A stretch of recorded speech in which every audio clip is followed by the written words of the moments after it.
ॐ नमो भगवते वासुदेवाय। ॐ नमो भगवते वासुदेवाय। ॐ नमो भगवते वासुदेवाय। नारायणं नमस्कृत्य नरं चैव नरोत्तमं देवीं सरस्वतीं व्यासं ततो जयमुदीरये। नष्टप्रायेषु भद्रेषु नित्यं भागवत सेवया भगवतीरुत्तमश्लोके भक्तिर्भवति नैष्टिकी। ॐ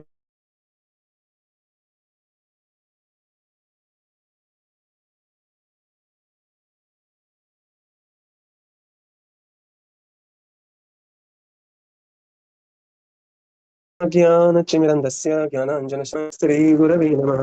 श्रीचैतन्य स्वयं रूपे स्वपदान्तिकं नमामि विष्णुपादाय कृष्णप्रेष्ठाय भूतले श्रीमते भक्तिवेदान्त स्वामीनिति नामिने। नमस्ते सरस्वते देवे गौरवाणी प्रचारिणे निर्विशेष शून्यवादी पाश्चात्यदेशधारिणे। जय श्री कृष्ण चैतन्य प्रभो नित्यानंद श्री अद्वैत गदाधर श्रीवासादि गौरभक्तवृंद। हरे कृष्णा कृष्णा कृष्णा हरे हरे, हरे Ram Ram Ram Hare Hare. Hare Krishna. Reading from Srimad Bhagavatam. By His Divine Grace, A.C. Bhaktivedanta Swami Srila Prabhupada ki jai. We are reading from Canto 4, Chapter 23, Maharaj Prithu's Going Back Home, Back to Godhead. So, we are in the first section, text 1 to 18, which explains Vanaprastha life of Prithu Maharaj, his austerities, and glorious departure of Maharaj Prithu. Right. So, if you remember in last 9 odd chapters, we have seen the glorious appearance of Maharaj Prithu, and now here is the glorious departure of Maharaj Prithu. So the first three texts, 1 to 3, they describe about Prithu Maharaj going to Vanaprastha or going to the forest along with his wife. So we'll just read the verses. Maitreya uvacha drashtva atmanakam pravayasam ekada vainyamatmavan atmana vardhita shesha sva anursa prajapatihi जगत्तस्तुतश्चापि वृत्तदा धर्मभृत्तसाम् निष्पादिता ईश्वरादेश यदर्थम् इह यज्जनिवान् आत्मजेषु आत्मजामम् न्यस्य विरहता त्रिदतामिव प्रजासु विमनस्सु एक सदा रागात्तपा तपोवनम्. Translation. At the last stage of his life, when Maharaj Prithu saw himself getting old, that great soul, who was king of the world, divided whatever opulence he had accumulated amongst all kinds of living entities, moving and non-moving. He arranged pensions for everyone according to religious principles. And after executing the orders of the Supreme Personality of Godhead in complete coordination with him, he dedicated his sons unto the earth, which was considered to be his daughter. Then Maharaj Prithu left the presence of his citizens, who were almost lamenting and crying from feeling separation from the king, and went to the forest along with his wife to perform austerities. Purport. Maharaj Prithu was one of the Shaktavesha incarnation of the Supreme Personality of Godhead, and as such he appeared on the surface of the earth to execute the orders of the Supreme.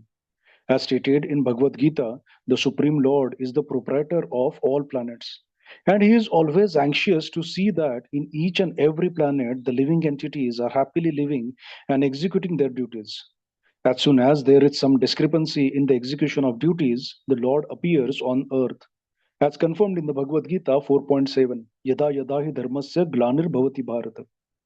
Since there were so many discrepancies during the reign of King Vena, the Lord sent his most confidential devotee Maharaj Prithu to settle things. Therefore, after executing the orders of the Supreme Personality of Godhead and settling the affairs of the world, Maharaj Prithu was ready to retire. He had been exemplary in his governmental administration, and now he was to become exemplary in his retirement. He divided all his property amongst his sons and appointed them to rule the world.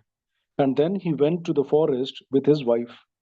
It is significant in this connection that it is said that Maharaj Prithu retired alone and at the same time took his wife with him.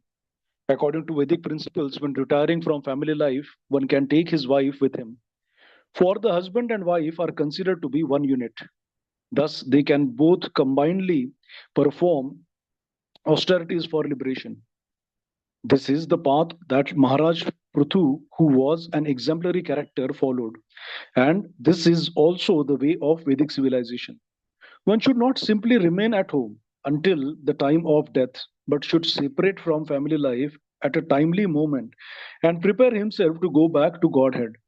As the Shakti Avesha incarnation of God, who had actually come from Vaikuntha as a representative of Krishna, Maharaj Prithu was certain to go back to Godhead. Nonetheless, in order to set the example in all ways, he also underwent severe austerities in the Tapovana.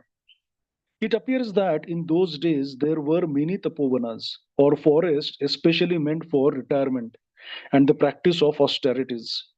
Indeed, it was compulsory for everyone to go to the Tapovana to fully accept the shelter of the Supreme Personality of Godhead.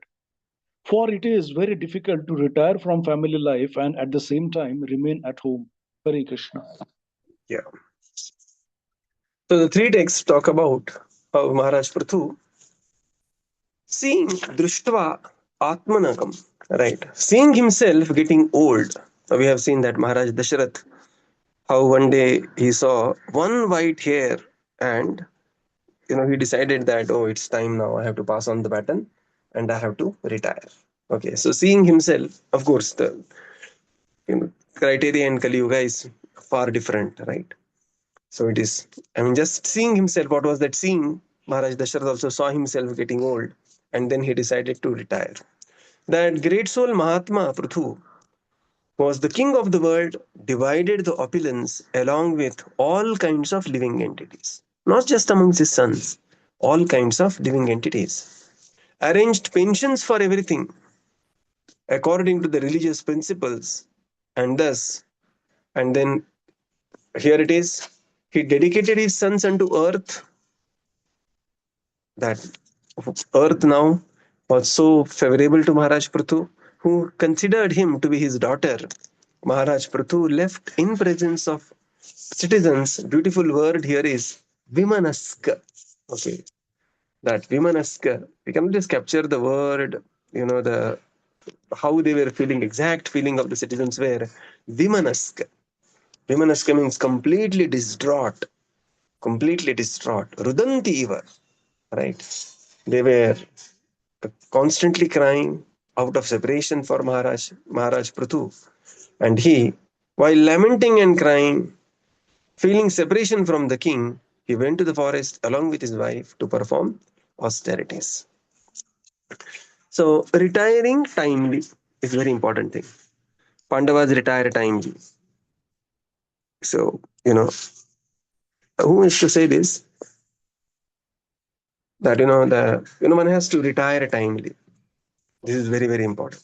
In the purport, Srila Prabhupada explains that Maharaj Prithu is a Shaktiavesh avatar, and he was specifically sent by the Supreme Lord to take care of the world. The Lord is Bhoktaram Yagya Tapasam Sarvaloka Maheshwaram. And just like even if the angry child goes away from the parents, parents always want to see the welfare of even the child who has rejected them. Similarly, the Supreme Lord, although the living entities they have come to material world, but the Supreme Lord being Bija Pradapita, the Supreme Father is always anxious to see each and every planet, the living entities are happily living and executing their duties. So, when we say Dukkhalayam Ashashvatam, it is not the desire of the Lord to create the world as Dukkhalayam Ashashvatam. But by the virtue of the living entities trying to separately enjoy, what happens is that it automatically becomes Dukkhalayam Ashashvatam. Right?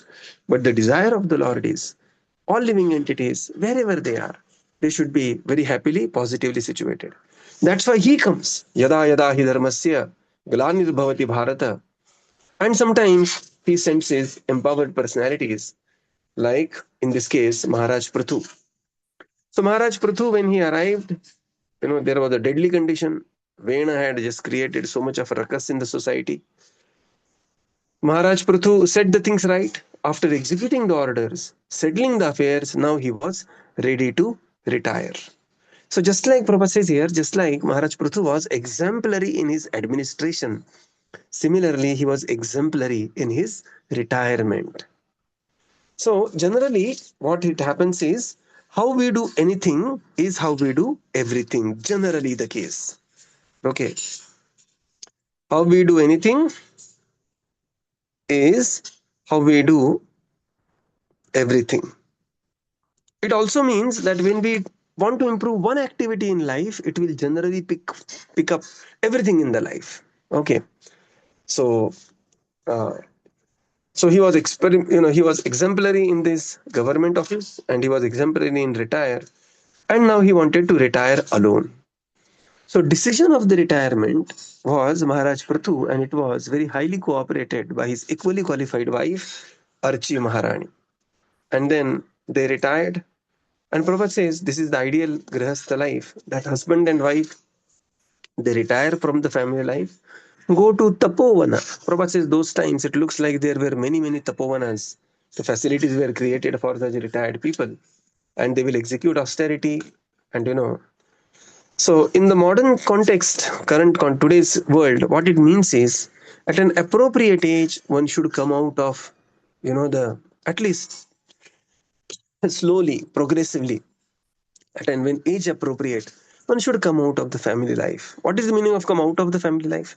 Does it mean you have to give up the house and move around? No, that is not the point. The point is, we should come out, our interest should be more towards Krishna consciousness as we grow old in our life. Right? Hand over the life to the son and the daughter-in-law. Let them take care of the life. Of course they are going to make some mistakes, they are going to this, and one should be available when asked for. Not that in Marathi, we have this joke, sasu means they call it sarkhya suchna, continuous, one after another. You have to wash like this, clean like this, buy like this, do like this, do like this. People become just fed up. People want some uh, liberty even to commit some small mistake here and there. And just like the any good person will, any good leader will allow their followers to even to go wrong, not horribly wrong, but even to go, let them try, let them figure out. People are figuring out, right? So one has to come out means one has to have more interest in spiritual life and hand over day to day activities, right? And then one should go to Tapovana. What is the Tapovana? The best Tapovana is go to ISKCON temple, do some nice seva there, come home, and we have so many wonderful devotees, who are leading such a vanaprastha life. And then you have some, purpose in life, teach something to children, do something, do this, do that, being always helpful in the house, whatever we can do. Little bit of help, of course, health is going to go uh, against us in the old age if we don't very properly take care of the health.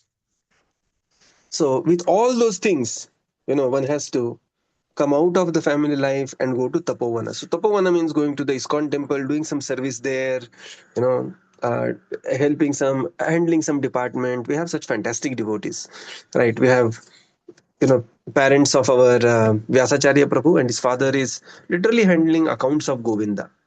His two sons are IIT pass out. They are like a millionaire family. But every day, without fail, he will come to Govinda at 10 o'clock. Till 7 o'clock, they will do seva. And temple also has somebody, very, very trustworthy person handling such a department. And he also gets a meaningful engagement. And this is his liking is also like that. Towards, some psychophysical nature is around this. And he happily is doing. So this is how one has to get engaged in some spiritual activity. Right. So retirement per se is not just a question of how much money I have accumulated. That is one part of retirement, one important part of retirement. But the retirement is all about how much taste in devotional service I have accumulated. Right. Even if we received, say 5 crores tomorrow, and somebody said retire now, you cannot just retire like that. You need meaningful engagement, and progressively we have to align the meaningful engagement in spiritual activities, right? And of course, and doing the material activities for the kalyan of the society. That's how one should migrate to. Text 4. तत्राप्याधाभ्य नियमो वैखानस सुसम्मते आरब्ध उग्र तपसी यथा स्व विजये पुरा. Translation. Translation: After retiring from family life, Maharaj Prithu strictly followed the regulations of retired life and underwent severe austerities in the forest. He engaged in these activities as seriously as he had formerly engaged in leading the government and conquering everyone. Purport: As it is necessary for one to become very active in family life, similarly, after retirement from family life, it is necessary to control the mind and senses. This is possible when one engages himself fully in the devotional service of the Lord. Actually, the whole purpose of the Vedic system, the Vedic social order, is to enable one to ultimately return home back to Godhead. The Grahastha ashram is a sort of concession combining sense gratification with a regulative life. It is to enable one to easily retire in the middle of life and engage fully in austerities in order to transcend material sense gratification once and for all.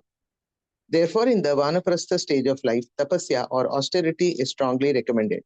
Maharaj Prithu followed exactly all the rules of Vanaprastha life, which is technically known as Vaikansa Ashrama. The word Vaikansa Susmate is significant because in Vanaprastha life, the regulative principles are also to be strictly followed.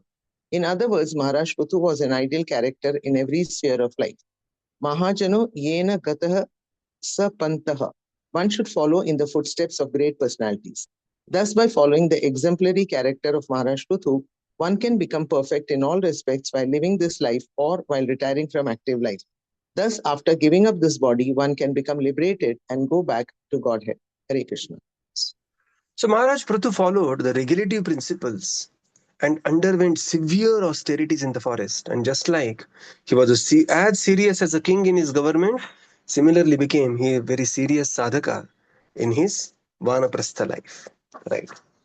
In the purport, Srila Prabhupada explains that just like in the family life, when it is necessary to be very active, one has to actively earn money, one has to work very hard. Just like when is student, one has to study very hard. One is grahastha, one has to work very hard. Similarly, in the vanaprastha life, one has to control the senses very hard, right? Controlling the mind and senses. So the ultimate purpose is to be engaged in the service of the Lord, and the grahastha ashram is kind of a concession, Prabhupada writes here, right? And when one is passes through the phase of the grahastha ashram at the middle of life, okay, so the retirement age is around 55 to 60 is the retirement age. Okay, that's why it is considered middle of the life, middle of the 100. And this is called as vanaprastha stage, where tapasya is very strongly recommended. Vanaprastha means tapasya, right? And Prabhupada says this is Vaikhanasa dharma, or this is very significant because it should be strictly followed. And in other words, Maharaj Prithu followed his, every stage of his life. Maharaj Prithu was the ideal example. He was ideal as a king. He was ideal as, the retired life. And ideally, he went back home, back to Godhead. Now, there is a description of Maharaj Prithu's austerities, text 4 to 8. What all things he performed as austerities. कंदमूल फलाहार शुक्षपर्णाशन क्वचित् अबभक्ष कितिचित् पक्षान् वायुभक्ष तथा परम. Translation. In the Tapovan, Maharaj Prithu sometimes ate the trunks and roots of trees. Sometimes he ate fruit and dried leaves, and for some weeks he drank only water. Finally, he lived simply by breathing air. Purport: In Bhagavad Gita, yogis are advised to go to a secluded place in the forest and live alone in a sanctified spot there. By Prithu Maharaja's behavior, we can understand that when he went to the forest, he did not eat any cooked food sent from the city by some devotee or disciples. As soon as one takes a vow to live in the forest, he must simply eat roots, tree trunks, fruits, dried leaves, or whatever nature provides in that way. Prithu Maharaj strictly adopted these principles for living in the forest, and sometimes he ate nothing but dried leaves and drank nothing but a little water. Sometimes he lived on nothing but air, and sometimes he ate some fruits from the trees. In this way, he lived in the forest and underwent severe austerity, especially in regards to eating. In other words, overeating is not at all recommended for one who wants to progress in spiritual life. Sri Rupa Goswami also warns that too much eating and too much endeavor, atyahara prayasascha, are against the principles by which one can advance in spiritual life. It is also notable that according to Vedic injunction, to live in the forest is to live in the mode of complete goodness, whereas to live in the city is to live in the mode of passion. And to live in a brothel or drinking house is to live in the mode of ignorance. However, to live in a temple is to live in Vaikuntha, which is transcendental to all the modes of material nature. This Krishna consciousness moment affords one the opportunity to live in the temple of the Lord, which is as good as Vaikuntha. Consequently, a Krishna conscious person does not need to go to the forest and artificially try to imitate Maharaj Prithu or the great sages and munis who used to live in the forest. Sri Rupa Goswami, after retiring from his minister seat in the government, went to Vrindavan and lived beneath a tree, like Maharaj Prithu. Since then, many people have gone to Vrindavan to imitate Rupa Goswami's behavior. Instead of advancing in spiritual life, many have fallen into material habits, and even in Vrindavan have become victims of illicit sensual gratification, gambling, and intoxication. The Krishna consciousness movement has been introduced in the Western countries, but it is not possible for Westerners to go to the forest and practice the severe austerities which were ideally practiced by Prithu Maharajas or Rupa Goswami. However, Westerners or anyone else can follow in the footsteps of Srila Bhaktisiddhanta Saraswati Thakur by living in a temple which is transcendental to residence in a forest and to vow to accept Krishna Prasad and nothing else. Follow the regularity principles and chant 16 rounds daily of the Hare Krishna mantra. In this way, one's spiritual life will never be disturbed. Yeah. So Maharaj Prithu, he was fully absorbed in the austerities. What all things? Kandamula falahara, shushka parana, right? So he began the austerities. Sometimes he ate the trunks, kandamula, and then the roots of the trees, and then falahara. Then he came to phala, and then shushka parana, the dried leaves, and finally he was drinking only water, and then vayu bhakshana. He remained happy simply by breathing the air. Exact same sequence we see in Maharaj Dhruva. 5-year-old child doing the same austerities. The first 3 months he did this, then fourth month, fifth month, sixth month. Okay, right. Same sequence. In the purport, Srila Prabhupada explains that Maharaj Prithu went to the forest not to have some, the outing. Like sometimes, we just go to the potluck, everybody will cook a nice feast around, and you go to the forest and have a nice party in the forest. So that was not the idea of Maharaj Prithu accepting Vanaprasthashram. So the vow to live in the forest means have the vow of complete austerity, right? And this is how one is supposed to eat in the forest when one is taking Vanaprasthashram. Later, Srila Prabhupada very aptly writes that it is not recommended in this age of Kali. It is impossible to practice these austerities, but one can at least appreciate the principle behind this. So the austerity is controlling the eating, right? So it is said that in the young age, it is a good mistake to eat little more, and it is in the old age, it is a good mistake to eat little less, right? So one has to, adjust the eating accordingly. Again, just taking care of all the dietary aspects of the eating, one has to ensure. So devotees are always very short on B12, D3, proteins. So one has to take care of that aspect also. But excessive eating, and ISKCON, we eat so much sweet. Before joining ISKCON, I typically coming from a Marathi background, we hardly ate sweet. once in 15 days कुछ हलवा शीरा वगैरह बनता था घर में. But ISKCON मतलब, every program there is a sweet. Like, and not just one sweet, 2, 3, 4, 5 sweets, right? So, of course, I mean, we value the sentiments of the devotees, and when devotees come to house, we should give them a big feast. But when our own consumption, we have to be mindful of how much sugar we are eating in the name of prasadam. And that's why Rupa Goswami warns, Atyahara prayasascha prajalpa niyamagraha. Of course, all these things, I'm speaking for myself more. Okay. So, Atyahara means excessive eating or over opulent eating, both the things, Rupa Goswami writes. And these could become Shadbir Bhakti Vinashyati. This could become a stumbling block in the advancement of devotional service. So, ahara needs to be controlled. And the Vedas describe this, right? Hitabhuk, Rutabhuk, Mitabhuk. Hitabhuk means whatever is anukul one should take. Rutubhuk means as per the rutus one should have one's ahar. And Mitabhuk means one should eat Mitabhuk. Mita means, accordingly one should eat. In a right quantity, little lesser than the right quantity. Further, Srila Prabhupada lies that where we live affects our thoughts and desires. If we live in the forest is generally in the mode of goodness. If we live in the city, we will have the passion inbuilt in the city. If somebody is living in the brothels and the drinking houses, like hotels and everything, then they are absolutely in the mode of ignorance.